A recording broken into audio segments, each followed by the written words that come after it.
Hi, this is Martin and welcome to the video. Now, if you think you can't meditate, I understand. Simple, you think too much. The mind is too busy. You can't switch off. You can't let go of things. You've tried it before and it didn't work because you couldn't let go. You couldn't detach from this busy thought process. You're the same as everyone else. Most people say this. I've worked with so many people over the years that really was insistent that they couldn't meditate. They weren't the right type of person. It was for other people. And after 10 or 20 minutes of a simple meditation, they're like, wow, I can do it. That was amazing. I can turn this computer off, but you can't switch your brain off. Thoughts are going to come and go.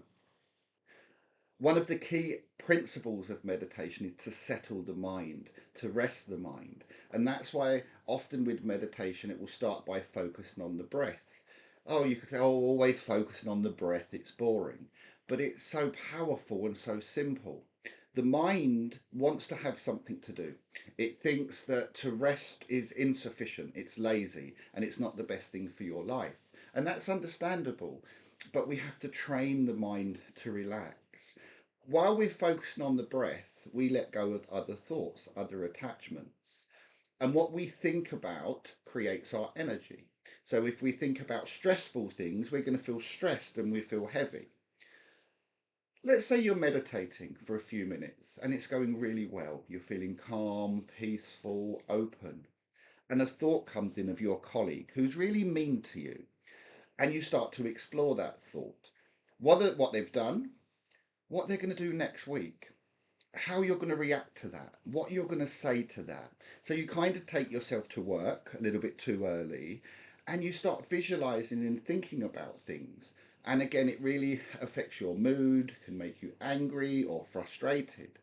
So let's say next time you try meditating and that colleague pops into your mind, recognize it. Don't be harsh that that's happened, but simply choose not to go on that thought journey of visualization, of reaction, of emotion, and simply bring your awareness back to the breath. I think where most of us go wrong is when we get distracted in a meditation, we get angry with ourselves. Where's the self compassion? Where's the being nice to yourself and taking it easy? Too much, you can't do this, you failed. And again, it puts us off and makes us not want to go back. But we can all meditate. We can all just shift our focus from that daily awareness, that cycle of thoughts, that rat race, the busy life.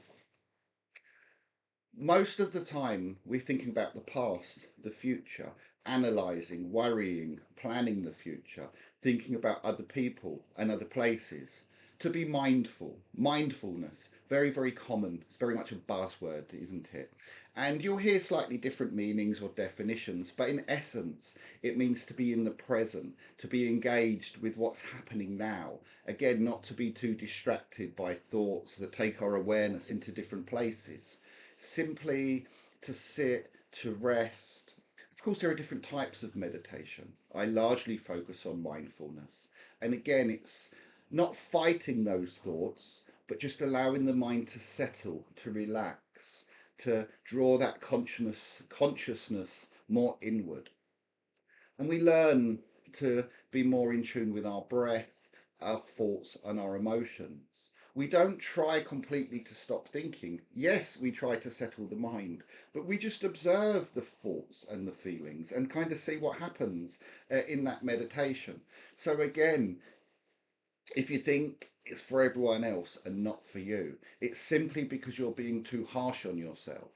Everything that's worth anything in this life takes a little bit of effort and a little bit of practice.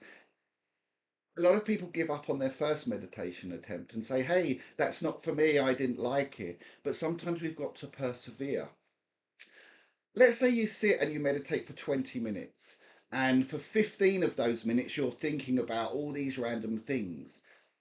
You still might have had 5 minutes in that time of meditation experience. Even if it was 1 minute out of 20, there's still benefit. There's so much benefit to relaxation, to mindfulness, to meditation. You've only got to Google it. Go on to Google Scholar and put health benefits of mindfulness or meditation, and you could spend years reading the articles. So Next time you try meditation, maybe try one of my videos, but again, take it easy on yourself. Let's try something for about 20 seconds. As you're listening to me and watching this video, move your awareness to the sound of your breath. So your eyes are open, you're still listening, looking, but you're aware of the sound of the breath as you breathe in and as you breathe out. Now close your eyes and focus more on the sound of the breath.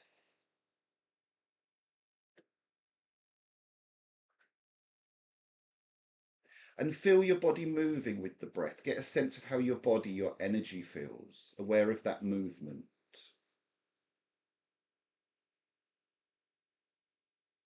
Okay, so that was what, 10, 20, 30 seconds, didn't time it, but you were able to do that. So if you're able to do it for 10, 20, 30 seconds, you do have the ability to do it for longer. So remember, you can't switch it off, you're not necessarily supposed to. Sometimes we might see pictures of people meditating. They look so peaceful, so calm, could be a monk or a holy person. And we just assume that they're 100% within that meditation. We don't know what if they're distracted at that moment or what they might be thinking about or what comes and goes. So don't hold other people to this gold standard and yourself to this terrible can't do things. As I said, be kind to yourself, be gentle to yourself, and you can meditate, I promise. Thank you so much for watching.